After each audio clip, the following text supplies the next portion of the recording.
नमस्कार दर्शक मित्रों। रविवार का दिन है, सुबह की चाय तो हो गई होगी। मैं समावर्तन ऑडियो विजुअल मैगजीन का 65वां अंक 65th एपिसोड आपके बीच लेकर के आया हूँ।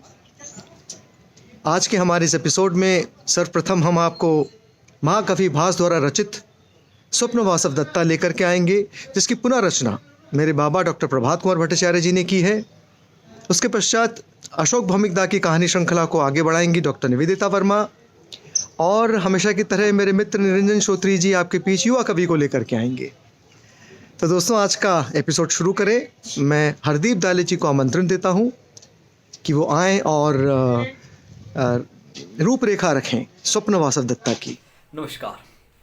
समावर्तन ऑडियो विजुअल मैगजीन के भास नाट्य पाठ में आप सभी दर्शकों का बहुत बहुत स्वागत है, अभिनंदन है।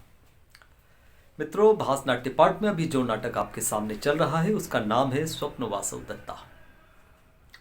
आज आप उसका अंतिम भाग सुनेंगे। अब तक की कहानी कुछ इस प्रकार है कि वत्स राज्य उदयन के ज्योतिषाचार्य पुष्पाभद्र ने भविष्यवाणी की है कि राज्य पर संकट के बादल मंडरा रहे हैं, जिसका इस बार शत्रु प्रबल है और उसका सामना करने के लिए महाराज को अपनी शक्ति बढ़ानी होगी, जिसका एक ही उपाय है कि राजा उदयन मगध राजपुत्री पद्मावती से विवाह कर ले। किंतु रानी वासव दत्ता के रहते यह संभव प्रतीत नहीं होता, क्योंकि राजा उदयन अपनी पत्नी वासव दत्ता से बहुत प्रेम करते हैं। तभी राज्य के मंत्री योगेंद्रायण एक उपाय सुझाते हैं और उस उपाय के तहत वे एक गुप्त योजना बनाते हैं, जिसमें वे वासव दत्ता को शामिल कर लेते हैं। योजना इस प्रकार रहती है कि रानी वासव दत्ता की मृत्यु हो जाती है और आग में जलकर, और उन्हें बचाने के चक्कर में योगेंद्रायण भी अपने प्राण गंवा देते हैं। किंतु दुनिया की नज़रों में वे मर चुके हैं, राजा की नज़रों में भी मर चुके हैं, लेकिन वे तपस्वियों के भेष में तप स्थली में रहते हैं, जहाँ पे पद्मावती दान पुण्य के इरादे से आती है और तपस्वियों से दान लेने का आग्रह करती है। वहाँ केवल योगेंद्रायण दान लेने का आग्रह स्वीकार करते हैं और वे पद्मावती से रानी वासव दत्ता को अपनी बहन के रूप में मिलवाते हैं और उन्हें उनकी सेवा में रहने के लिए कहते हैं कि कुछ समय के लिए, जब तक मैं तपस्या कर रहा हूँ, और ऐसा वचन ले लेते हैं कि आपको इनके न्याय की रक्षा करनी होगी। तो वो उनकी बात मान जाती हैं और अपने साथ वासव दत्ता को पद्मावती रख लेती हैं। नाटक के अगले दृश्य में दोनों बहुत अच्छी सखी बन गई होती हैं और तभी मगधराज में प्रवेश होता है राजा उदयन का। अब देखते हैं कि राजा उदयन का सामना जब वासव दत्ता से होता है तो क्या होता है। मैं आमंत्रित करता हूं वरिष्ठ रंगकर्मी श्री कृजेश व्यास जी को। नमस्कार। समावर्तन ऑडियो विजुअल मैगजीन के सभी श्रोताओं और दर्शकों को मेरा नमस्कार। हम लोग स्वप्न वासव दत्ता नाटक के आलेख का वाचन कर रहे हैं और पिछले अंक में हमने जो दृश्य देखा था, जहां हमने अंत किया था, उसमें विदूषक और राजा उदयन जो हैं वो समुद्र ग्रह में हैं और वहाँ पर उदयन जो है वो पलंग पर सोए हुए हैं। विदूषक उनको एक कहानी सुना रहा है राजा ब्रह्मदत्त और कापिल्य नगरी की, और वहाँ वो उलझ जाता है कि राजा का क्या नाम है तो नगरी का क्या नाम है। वहीं से अब हम आगे बढ़ते हैं। विदूषक क्या करता है कि वो भूल रहा है नामों को, तो वो अपने हाथ का एक अंगूठा पकड़ लेता है कि मैं इस तरह से जो है नाम याद रखूंगा। अंगूठा पकड़कर ये रहा ब्रह्मदत्त, बस ब्रह्मदत्त यूं पकड़ लेता। ए ब्रह्मदत्त, अब हिलना नहीं। नाम ब्रह्मदत्त तो निश्चित हो गया, किंतु ये नगर है या राजा? थोड़ी देर सोचता है। अरे मूर्ख, यही तो राजा का नाम है, राजा ब्रह्मदत्त। फिर से बोलो, याद हो जाएगा। राजा ब्रह्मदत्त। बहुत अच्छे, फिर से बोलो, राजा ब्रह्मदत्त। याद हो गया। अरे वाह, राजा ब्रह्मदत्त, राजा ब्रह्मदत्त। अरे वाह राजा ब्रह्मदत्त, अंगूठा देखते हुए, अरे वाह राजा ब्रह्मदत्त, वाह, बस ये तो जम गया। ओ भाई राजा ब्रह्मदत्त, अब हिलना नहीं, बस सही सही यहीं पर जमे रहो। अब दूसरा नाम, किंतु ये दूसरा नाम किस वस्तु का था? बार बार सोचता रहता है किस वस्तु का था, किस वस्तु का, किसका? हवा में कुछ पकड़ने की कोशिश करता रहता है। अरे पकड़ में नहीं आ रहा है, किस वस्तु का नाम था? अरे चूल्हे में जाने दो वस्तु को, नाम क्या था पहले ये निश्चित कर लें, फिर यह भी निश्चित कर लेंगे कि वो नाम था किसका। तो नाम क्या था? पकड़ लिया, अरे पकड़ लिया, अरे ये तो फिर फिसल गया। ठहर, तुझे देखता हूं, तू बचकर जाएगा कहां मुझसे। और विदूषक पूरे मंच पर गिरता पड़ता, दौड़ता, आड़ा तिरछा और लौटता हुआ जो है वो इस तरह का जो है वो नाम की परिक्रमा करता रहता है। और आखिर पट लेटे हुए दर्शकों की ओर देखते हुए खुश हो जाता है, जैसे अपनी उंगलियों के बीच में उसने किसी तितली को पकड़ लिया। अरे आ ही गया पकड़ में, बहुत फड़फड़ा रहा था ससुरा। नाम था कापिल्य। देखो कैसा सही सही पकड़ा नाम को। अब यह निश्चित करना है कि कापिल्य है किस चिड़िया का नाम। अरे नहीं नहीं, चिड़िया नहीं, किसी वस्तु, स्थान, हाँ, या किसी व्यक्ति का था ये नाम। कापिल्य कापिल्य कापिल्य, अरे ढक तेरे की, अरे हम व्यर्थ ही इतना सोच रहे हैं। कापिल्य नाम था महामात्य का। अरे नहीं रे मूर्ख, महामात्य का नाम तो है योगंधरायण। ये मैंने क्या कह दिया? कहीं मेरे मित्र उदयन ने सुन तो नहीं लिया? विदूषक जो है भागकर लेटे हुए उदयन के पास पहुंचता है। उदयन आश्वस्त होकर बोलता, अच्छा मित्र, अच्छा हुआ मित्र सो गए हैं, लगता है इन्हें ठंड लग रही है, चादर उड़ा देता हूं। वो उदयन को चादर से आपाद मस्तक ढक देता है। अब चूंकि चादर चेहरे पर भी है, इसलिए यह पता नहीं चलता कि कौन सो रहा है। अब विदूषक दबे पांव चला जाता है, मगर वो बड़बड़ा भी रहा है। आखिर कापिल्य है किस वस्तु का नाम? वस्तु का, व्यक्ति का, स्थान का, धत्तेरे की। अब वासवदत्ता जो है वो चेटी के साथ प्रवेश करती है। चेटी, मालकिन के सिर में दर्द है, आप उनके पास बैठिए, मैं लेप लेकर आती हूँ। चेटी चली जाती है। वासवदत्ता, वो समझती है कि यहाँ पे महारानी सोई हुई है। अरे ये तो सो गई हैं, इनके पास बैठ जाऊं, कैसी गहरी नींद सो रही हैं। अब उदयन स्वप्न में जो है वो वासवदत्ता का नाम ले रहे हैं। वासवदत्ते, वासवदत्ते। वासवदत्ता चौंक कर उठ खड़ी होती है। अरे ये तो आर्यपुत्र हैं, कहीं इन्होंने देख तो नहीं लिया मुझे? अब तो अनर्थ हो जाएगा, आर्य योगंधरायण की प्रतिज्ञा नष्ट हो जाएगी।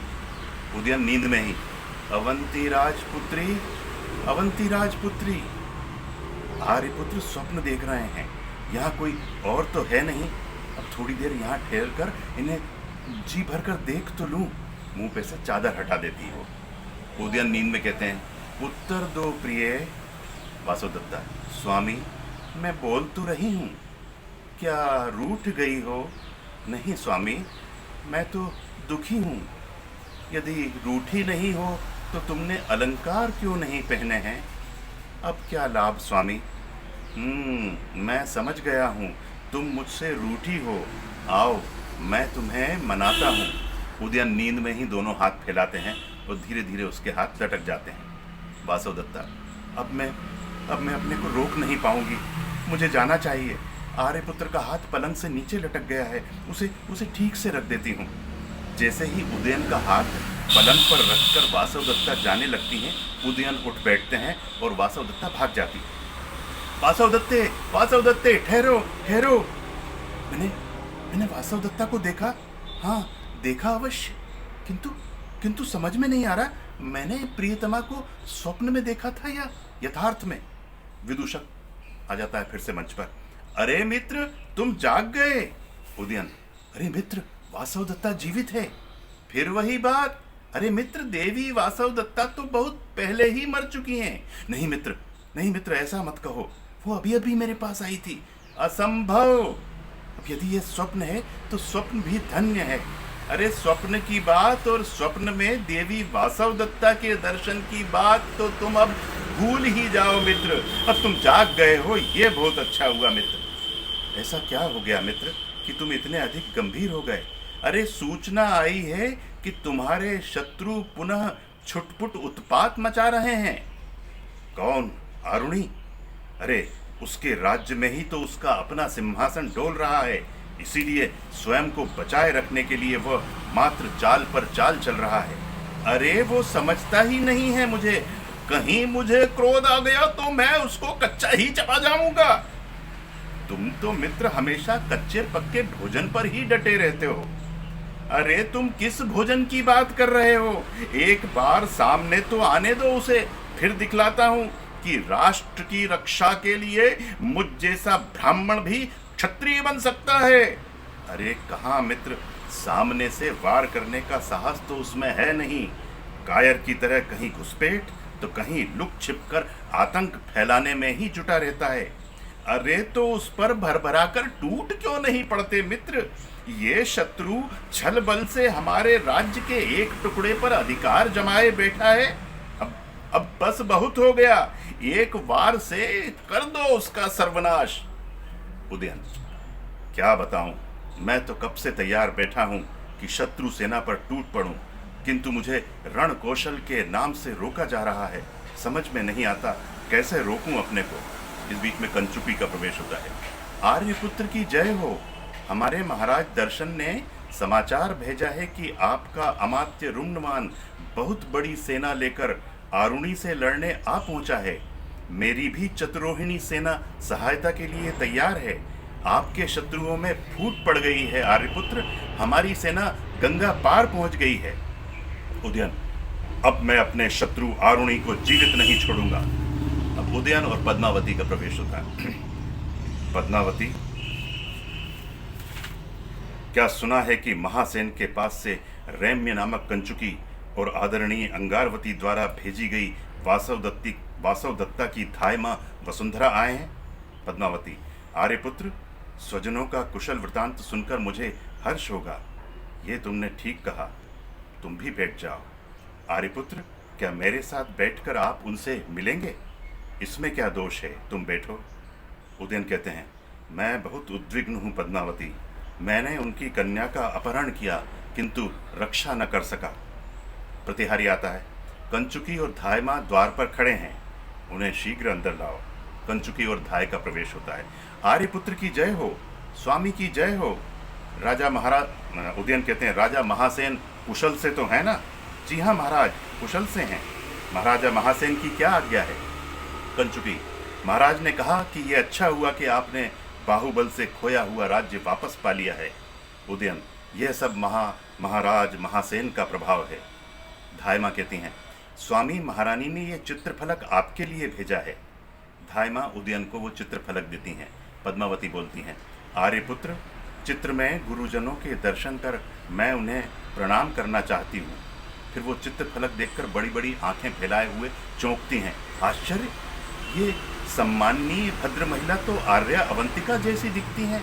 अद्भुत और आश्चर्यजनक समानता है। उदयन भी चित्रफलक देखते हुए, ये चित्र तो देवी वासव दत्ता का है। ये आप क्या कर रहे हैं? देवी, लगता है चित्र देखकर तुम प्रसन्न और उद्विग्न हो। पद्मावती, आर्य, इस चित्र से हूबहू समान एक देवी हमारे साथ रहती हैं। क्या? वासव दत्ता के चित्र के समान? हाँ महाराज, मेरे कुमारी काल में एक ब्राह्मण ने अपनी बहन धरोहर के रूप में मेरे पास छोड़ दी है, तब से वे मेरे पास ही हैं। यदि ब्राह्मण की बहन है तो निसंदेह वो कोई और होगी। प्रतिहारी आता है, स्वामी की जय हो। उज्जैनी के ब्राह्मण महाशय पधार चुके हैं। स्वामिनी के पास उनकी बहन धरोहर रखी है, उन्हें वापस लेने के लिए ब्राह्मण देवता द्वार पर उपस्थित हैं। उदयन कहते हैं, प्रतिहारी, उन्हें शीघ्र अंदर लाओ। और हाँ, देवी पद्मावती भी उन देवी जी को ससम्मान यहाँ अपने साथ ले आए। ब्राह्मण वेश में योगंधरायण का प्रवेश होता है। योगंधरायण, जय हो, आपकी जय हो। उदयन चौंकता है, अरे ये स्वर तो चिर परिचित लगता है। ब्राह्मण देवता, क्या आपने अपनी बहन को न्यास के रूप में देवी पद्मावती को सौंपा था? जी हाँ। पद्मावती लेके आती हैं वासव दत्ता को। आर्यपुत्र, ये धरोहर हैं। उसको अनदेखा करते हुए उदयन कहते हैं, देवी पद्मावती, इन्हें ससम्मान लौटा दो। यहाँ माननीय रैम्य एवं आदरणीय वसुंधरा हैं, वे साक्षी बनेंगे। लेकिन सहसा धायमा जो है वासव दत्ता को देखकर, अरे मालकिन वासव दत्ता। उदयन भी चौंक जाते हैं और भावावेग में खड़े हो जाते हैं। क्या महासेन पुत्री देवी, क्या आप देवी पद्मावती के साथ आप देवी पद्मावती के साथ अंतःपुर में जाएं? योगेंद्रायण, ये अंतःपुर में कैसे जा सकती हैं? ये मेरी बहन है, आपको बलपूर्वक इन्हें अपने पास नहीं रखना चाहिए। उदयन, ठीक है, स्वयं अपनी आंखों से देखकर निर्णय लूंगा। तिरस्कारिणी हटाई जाए, पर्दा हटाया जाता है। योगेंद्रायण, स्वामी की जय हो। वासवदत्ता, आर्यपुत्र की जय हो। उदयन कहते हैं, अरे ये महाराज की पुत्री और ये महामात्य योगेंद्रायण, कहीं मैं स्वप्न तो नहीं देख रहा हूँ? योगेंद्रायण, स्वामी, मैं स्वयं देवी को अपने साथ ले जाने का अपराधी हूँ। इस समय मैं क्षमा याचना के सिवा कुछ नहीं कर सकता। और पैरों पे गिर जाते हैं योगेंद्रायण। उदयन योगेंद्रायण को अपने हाथों से ऊपर उठाते हैं। तुम योगेंद्रायण हो? बनावटी पागलपन, युद्ध के समय मंत्रणा, कठिन परिस्थिति, हर किसी परिस्थिति में तुमने मेरा उद्धार ही किया है योगेंद्रायण। पद्मावती कहती हैं, ओहो, तो ये स्वयं आर्या हैं। आर्या, मैंने अनजाने में कोई अपराध किया हो तो क्षमा याचना करती है और वो उनके वासवदत्ता के पैरों में झुकती हैं। वासवदत्ता उनको उठाती हैं। उठो सौभाग्यवती, उठो। योगेंद्रायण, स्वामी, देवी का कुशल समाचार देने के लिए आज ही पूज्य रैम्य और आदरणीय वसुंधरा लौट जाएं तो उत्तम होगा। उदयन कहते हैं, नहीं योगेंद्रायण, मैं महाराज महासेन के पास स्वयं जाऊंगा देवी वासवदत्ता को लेकर। और वासवदत्ता कहती हैं, हमारे साथ देवी पद्मावती भी जाएंगी। और इस तरह नाटक स्वप्न वासवदत्ता का सुखांत होता है। अशोक भौमिकदा की जो कहानी श्रृंखला है उसको डॉक्टर निवेदिता वर्मा जी आगे बढ़ाएंगी। मैं आमंत्रण देता हूँ डॉक्टर निवेदिता वर्मा को कि वो आएँ और अशोक भौमिकदा की कहानी श्रृंखला को आगे बढ़ाएं। डॉक्टर निवेदिता वर्मा। नमस्कार, थैंक यू दादा। आज मैं आपके लिए ख्यातनाम चित्रकार कथाकार श्री अशोक भौमिक जी की कहानी संकट मोचन सूत्र का दूसरा भाग लेकर आई हूँ।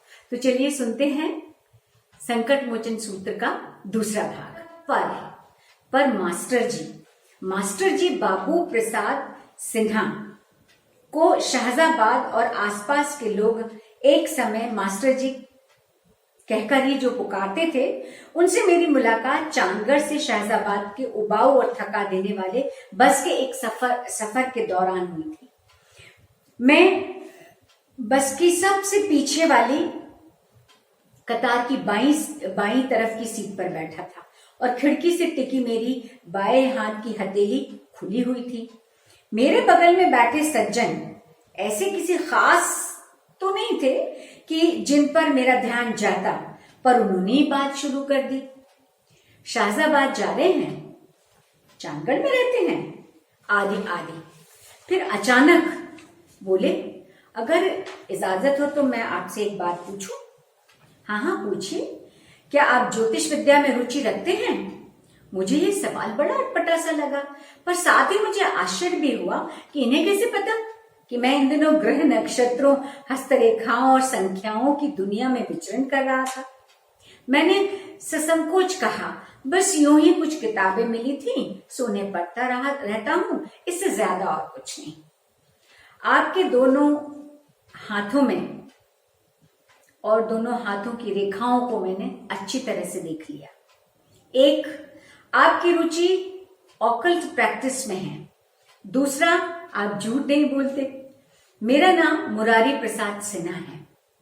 शाहजाबाद में गुलाब बाग में रहता हूँ। पिछले 40 सालों से ज्योतिष विद्या के अनंत विस्तार से कुछ बटोरने की कोशिश कर रहा हूँ। बस मैं उनकी बात सुन जरूर रहा था, बस समझ में कुछ आ नहीं रहा था कि जवाब क्या दूं मैं इनका। उन्होंने जब यह कहा कि आपकी राशि सिंह है और आप अपर लियो हैं, यानी आपका जन्मदिन 30 जुलाई से 7 अगस्त के बीच होना चाहिए, तो मैं खामोशी रह गया। मैंने क्या कहा था अब याद नहीं, पर मैं शाहजाबाद बस अड्डे पर उतरकर प्रतिभा होटल जाने की बजाय उन्हें गुलाब बाग उनके घर तक छोड़ने चला गया। रास्ते में प्रतिभा होटल में अपना सामान उतारकर होटल मैनेजर से कहा कि मेरे कमरे में सामान रखवा दीजिएगा, मैं बस आधे घंटे में आता हूँ। बाबू मुरारी प्रसाद सिन्हा का मकान काफी बड़ा था, पर देखरेख के अभाव से वह खंडहर सा लग रहा था। मकान के चारों ओर बगीचा जरूर था, जिसे देखकर साफ पता चल रहा था कि इस बगीचे को कई वर्षों से कोई माली ही नसीब नहीं हुआ। मकान के कमरे शायद कई थे, पर फर्श को देखकर, दीवारों को देखकर, छत से लटकती हुई बिजली के पंखे और बत्तियों को देखकर, कमरे की मेज कुर्सियों को देखकर बिल्कुल बेबसी और गरीबी की एक ऐसी बू आ रही थी कि मकान में रहने वालों की माली हालत के बारे में जानने के लिए किसी से कुछ पूछने की जरूरत ही नहीं थी। हमारा यह मकान एक कानूनी झंझट में फंसा हुआ है। कोर्ट ऑर्डर अब बस आने ही वाला है। एक बड़े बिल्डर से बात हो गई है, यहां वे एक मल्टी स्टोरी अपार्टमेंट बनाएंगे। मुझे जितने पैसे और फ्लैट मिलेंगे उससे हमारे परिवार के लिए कई पुश्तैनी तक रहने और खाने की दिक्कत नहीं आएगी, आदि आदि मास्टर जी ने मुझसे कहा था। पर मुझे ना तो उनकी जमीन जायदाद में, ना उस मकान के दूसरे हिस्से की किसी कब्जिया कर में बैठकर उनके चचेरे भाई में तनिक भी दिलचस्पी नहीं थी। लिहाजा मैं उन्हें बेमन से सुनता रहा था। मुझे बस यही लग रहा था कि बाबू मुरारी प्रसाद सिन्हा में ही मेरी सद्गुरु की खोज खत्म हो रही है क्या। उस दिन कई घंटे बाबू मुरारी प्रसाद सिन्हा के साथ बस उस बिना बिजली वाले कमरे में ही बीतते चले गए। शाम को जब तक कमरे के अंदर अंधेरा इतना बैठ गया था कि जब अपना हाथ ही अपने हाथ को नहीं दिखाई दे रहा था, तब भी मास्टर जी ने लालटेन नहीं लगाई। लाइन में कुछ गड़बड़ी है, इसलिए बिजली नहीं आ रही है। देखिए शायद कल तक आ जाए। उस रात जब मैं होटल लौटा तो मुझे खाना नहीं मिल सका, क्योंकि होटल का किचन बंद हो गया था।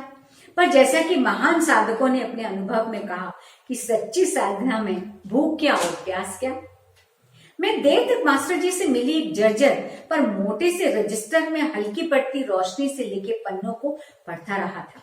मुरारी प्रसाद के पास ऐसे 20 रजिस्टर थे जिसमें उन्होंने लोगों की कुंडलियां बनाई थी और उन पर अपनी व्याख्याएं सविस्तार दर्ज कर दी गई थी। अपनी अलमारी से एक रजिस्टर निकालकर मुझे देते हुए उन्होंने कहा था, आप ही ऐसे पहले इंसान हैं जिनके साथ मैं खजाना शेयर कर रहा हूं। पढ़कर कल वापस जरूर कर दीजिएगा। उस रात मास्टर जी के रजिस्टर के पन्ने पलटते हुए मैं एक आध घंटे में ही समझ गया था कि मेरे पास जो कुछ ज्ञान था वह सब तुच्छ कहलाने तक के भी काबिल नहीं था। अगले दिन होटल से नाश्ता कर जब मैं मास्टर जी के घर के लिए निकल रहा था, तभी अचानक मुझे याद आया कि कल जब मैं मास्टर जी के कमरे में दाखिल हुआ था तब 5 बज रहे थे और मैं उनके घर करीब 4-5 घंटे था। और इतने घंटे में न तो उन्होंने मुझे कुछ खाने के लिए पूछा था और न ही चाय ही पिलाई थी। बस रह रहकर वे बीड़ी जरूर पी रहे थे। पहले मैंने सोचा कि शायद मास्टर जी के पास पैसे ही नहीं थे, इसलिए उन्होंने मुझे चाय नहीं पिलाई होगी। फिर यह लगा कि बुढ़वा निहायत कंजूस है, इसलिए मेरे साथ ऐसा व्यवहार किया। फिर यह भी याद आया कि उन्होंने भी तो कुछ नहीं खाया था। ऐसा ही कुछ सोचकर मुझे मास्टर जी पर दया आ गई और मैं दुकान से चाय, कॉफी, बिस्किट, नमकीन आदि लेकर गुलाब बाग उनके घर पहुंच गया। मास्टर जी ने मुझे देखते ही कहा, अरे आइए, मैं आपका इंतजार कर रहा था। इतना कहकर उन्होंने मेरे हाथ में सबसे पहले उनका वह रजिस्टर ले लिया जिसे उन्होंने कल मुझे दिया था। फिर मेरे लाए हुए खाने की चीजों के पैकेटों की ओर बगैर ध्यान देते हुए उन्होंने आवाज देकर किसी मालती को बुलाया और कहा, बेटी मालती, ये मेरी बेटी है मालती। दुनिया में आज तक कुछ ही ऐसी महिलाओं से मैं मिला हूं जिन्हें देखते ही मुझे वह मेरी बड़ी बहन जैसी लगी।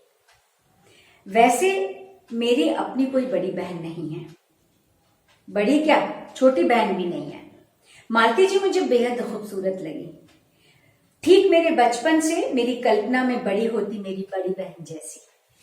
मालती जी बहुत साधारण सी साड़ी, बहुत रूखे हुए बाल, सूनी कलाइयां और उनके व्यक्तित्व को विषाद के हल्के मटमैले रंग से रंग दिया गया था। जिसके कारण शायद वह और भी ज्यादा सुंदर लग रही थी। पिताजी आपके बारे में सुबह से कह रहे थे, चाय लाती हूं आप लोगों के लिए। मुझे अपनी बेटी पर बहुत गर्व होता है, इसलिए कि कुंडली में राजयोग है इसके। रानी बनेगी रानी। परिवार की स्थिति तो देख ही रहे हैं आप। ज्यादा लिखा पढ़ा तो नहीं चाहिए मुझे मेरी बेटी के लिए, पर अपनी बेटी के बारे में मास्टर जी ने जो सोच रखा है कि वह उसकी बेटी रानी की तरह ही रहेगी, तो क्या वास्तव में मास्टर जी की बेटी ने राजयोग भोगा? योग था भी या नहीं? मास्टर जी की माली हालत के लिए कौन जिम्मेदार है? इन सब सवालों के साथ, इन सब सवालों के उत्तर के साथ कल यानी रविवार को मैं फिर उपस्थित होंगी। तब तक के लिए नमस्कार। हमेशा की तरह आमंत्रण है निरंजन श्रोत्री जी का कि वो आए और अपने युवा कवि को साथ लेकर के हमारे इस आज के एपिसोड को आगे बढ़ाएं। निरंजन श्रोत्री जी। नमस्कार मित्रों, आइए सुनते हैं युवा कवि गौरव पांडे से उनकी कुछ कविताएं। कौशाम्बी उत्तर प्रदेश में जन्मे गौरव पांडे की कविताओं को हमने समावर्तन के अप्रैल 2016 के रेखांकित स्तंभ में प्रकाशित किया था। और जहाँ तक शिक्षा का सवाल है गौरव की, उन्होंने हिंदी में एमए करने के बाद में गोरखपुर विश्वविद्यालय से पीएचडी किया है। ख़ास करके 1980 के बाद की कविताओं के संदर्भ में तमाम पत्र पत्रिकाओं में गौरव पांडे की कविताएं प्रकाशित हुई हैं। लेकिन जब हमारे पास इनकी कविताएं आई तब लगभग सारी कविताएं अप्रकाशित थीं और मैंने लिखा भी था अपने टिप्पणी में कि मुझे आश्चर्य है कि ये कवि अभी तक कहाँ था। उनका एक कविता संग्रह आने वाला है साहित्य अकादमी से, जिसके बारे में वे काफ़ी संकोच करते हैं बताने में, लेकिन हम यहाँ बताते हैं। अभी उनका चयन उत्तर प्रदेश शासन की उच्च शिक्षा विभाग में हुआ है और जल्दी ही भी वे उच्च शिक्षा में अध्यापन से जुड़ने वाले हैं। जब मैंने गौरव पांडे की कविताएं पढ़ी तो मुझे लगा कि इतनी कम उम्र में, 1991 में उनका जन्म हुआ, इतनी छोटी उम्र में उनको रिश्तों की कितनी गहरी समझ है। और सबसे बड़ी बात यह है कि वे भारतीय परिवेश के जो रिश्ते हैं उस पर पाश्चात्य की छाया तक नहीं पड़ने देना चाहते। उन्हें पता है कि ये जो छाया है ये खतरनाक है और ये हमारे रिश्तों को लील सकती है। तो वे कहते हैं कुछ पंक्तियों में कि इन रिश्तों की संवेदना के खिलाफ षड्यंत्र रचती भाषा की जड़ों में मैं मट्ठा बनकर उतर जाना चाहता हूँ। तो आइए दोस्तों सुनते हैं युवतम कवि गौरव पांडे से उनकी कविताएं। नमस्कार साथियों, मैं गौरव पांडे आप सबके समक्ष उपस्थित हूँ अपनी दो कविताएं लेकर। पहली कविता का शीर्षक है बचे हुए गांव की ओर, और यह कविता अब समावर्तन के रेखांकित स्तंभ में छपी हुई थी अप्रैल 2016 में। मैं इसी कविता से अपना यह पाठ शुरू करता हूँ। बचे हुए गांव की ओर। यदि हम बचे तो जरूर लौटेंगे गांव। यदि बचे होंगे गांव तो गांव में अभी भी बचे होंगे कुछ पेड़। तो रास्ते में बची होगी थोड़ी छाया भी। उसी छाया में दोपहरी से बचने को बैठे होंगे कुछ मजदूर भी, थका हुआ पथिक भी, और बेटी के वर की तलाश में निकला पिता भी। बचा होगा नमक प्याज और रोटी का स्वाद, बची होगी गुड़ की भेली, बचा होगा थोड़ा सा सितुआ, आसपास ही कहीं बचा होगा ठंडे पानी वाला कुआं भी। और बचा ही होगा बटोही को रोककर बैठा लेने का संस्कार भी।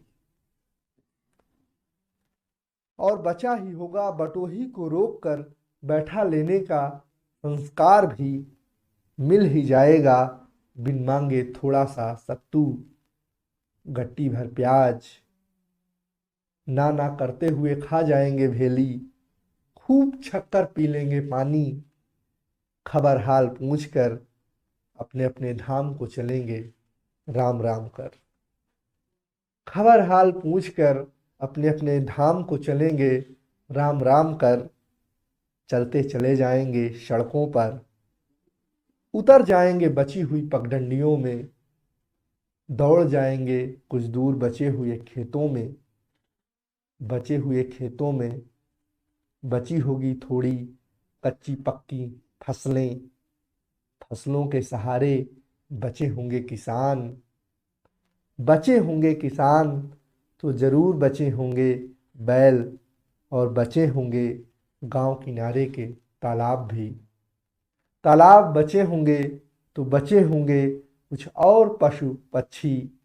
बची होगी थोड़ी घास भी, घास छीलती बूढ़ी औरतें भी होंगी।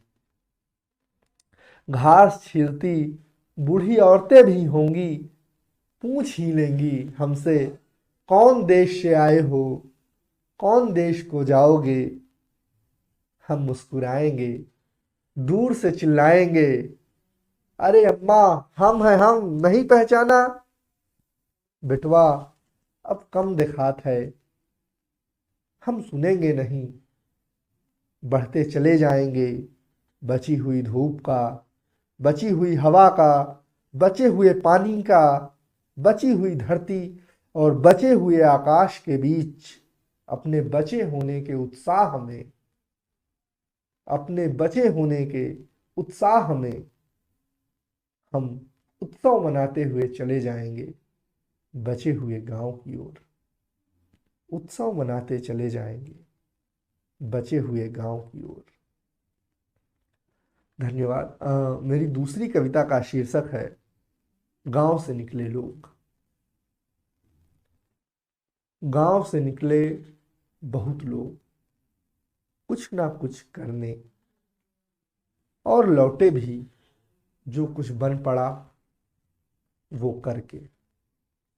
लौटे कुछ ईंटा गारा करके, बोझा ढोकर लौटे कुछ, देर शाम तक नमक तेल तरकारी लिए बहुत लौटे। कुछ ऐसे थे जो लौटे बहुत दिनों बाद, बड़ा सा बैग, रुपया, कपड़ा और सपने लेकर। लेकिन कुछ ऐसे भी थे जो नहीं लौटे, खो गए। जो नहीं लौटे उनमें अधिकतर ऐसे थे जो कुछ हो गए।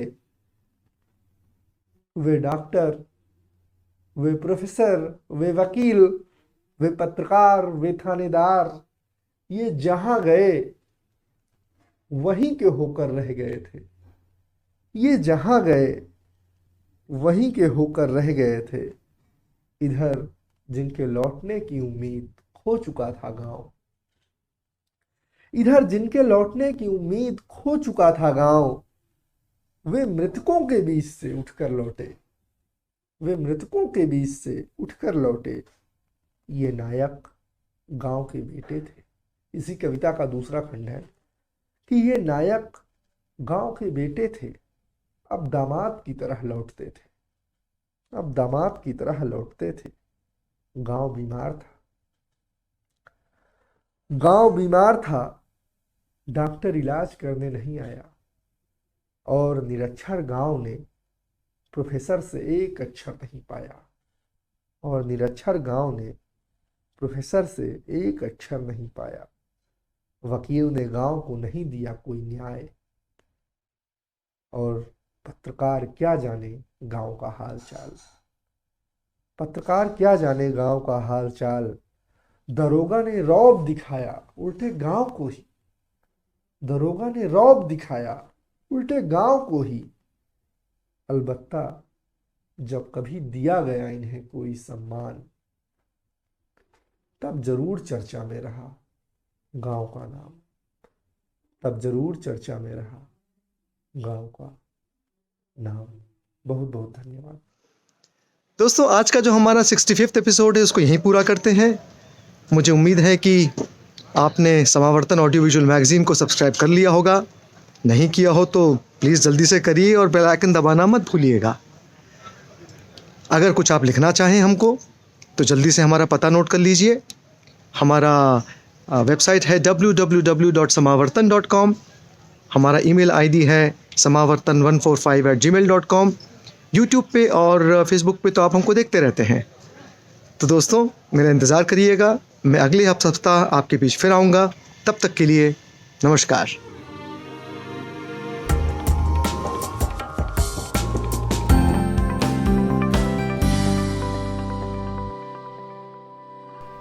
इस वीडियो के नीचे डिस्क्रिप्शन बॉक्स में चैनल का लिंक दिया हुआ है।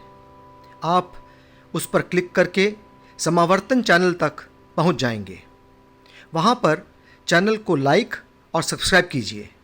और हाँ, कमेंट बॉक्स में अपने महत्वपूर्ण कमेंट ज़रूर कीजिएगा।